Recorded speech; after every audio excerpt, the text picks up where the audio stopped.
दोस्तों, हर साल 36 मिलियन से ज़्यादा कमर्शियल प्लेन दुनिया भर में हवा में उड़ान भरते हैं और हर साल ये आंकड़ा बस बढ़ते ही जा रहा है।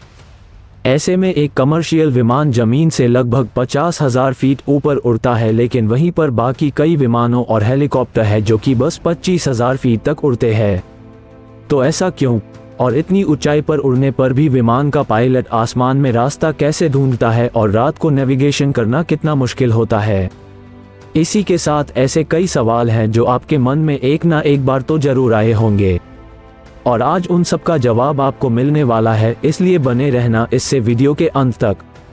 दोस्तों, सबसे पहले आपको पता होगा कि प्लेन ज़्यादातर बस 3 प्रकार के होते हैं, या तो हेलीकॉप्टर, या तो जेट प्लेन, या फिर कमर्शियल प्लेन। आज और भी कई अलग अलग प्लेन आते हैं, लेकिन वे सारे इन्हीं कैटेगरी में होते हैं। ये सारे एरोप्लेन अलग अलग ऊंचाई पर उड़ते हैं।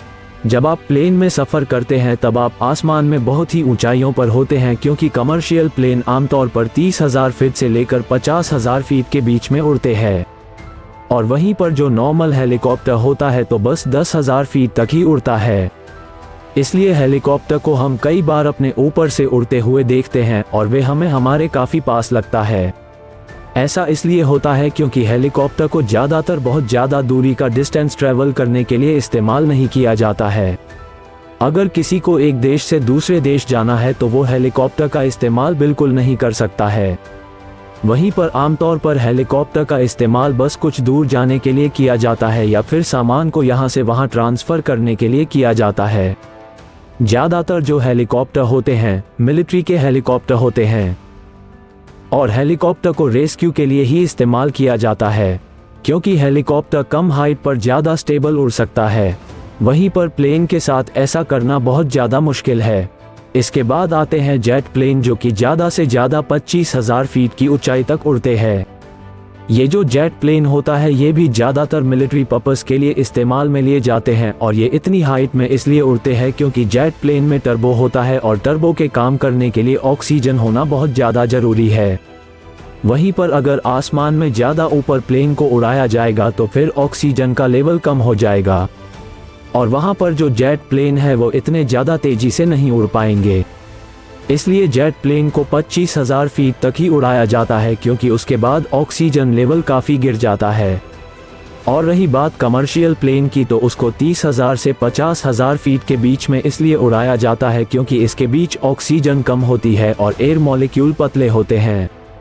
ऐसे में प्लेन को ज़्यादा फोर्स नहीं लगाना पड़ेगा आगे बढ़ने के लिए, और अगर प्लेन को इसके नीचे उड़ाया जाएगा तो फिर प्लेन में ज़्यादा पेट्रोल की ज़रूरत होगी।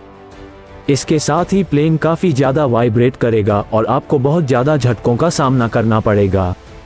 वहीं पर इतनी ऊंचाई पर बहुत ज़्यादा कम बादल होते हैं जो कि प्लेन को उड़ने में और भी ज़्यादा फ़ायदे देते हैं। इसलिए शुरुआत में जब प्लेन बनाए गए थे तो उन्हें इसी तरीके से ही डिज़ाइन किया गया था कि वे आसमान में ऊपर तक उड़ सके। वहीं पर कई लोगों को लगता है कि इतना ऊपर उड़ना ज़्यादा सेफ नहीं है, पर हम आपको बता दें कि यह और भी ज़्यादा सेफ है। मान लो अगर प्लेन में कोई खराबी आ जाती है और वह नीचे की तरफ क्रैश कर रहा है और उसकी हाइट करीब 40,000 फीट तक है, तो उसे नीचे पहुंचने में ज़्यादा वक्त लगेगा। वहीं पर एक हेलीकॉप्टर और जेट प्लेन बस कुछ ही सेकंड में नीचे गिर जाएगा। इसलिए इतने ऊपर से नीचे आते वक्त पायलट के पास मौका होता है कि वह प्लेन को गिरने से बचा ले।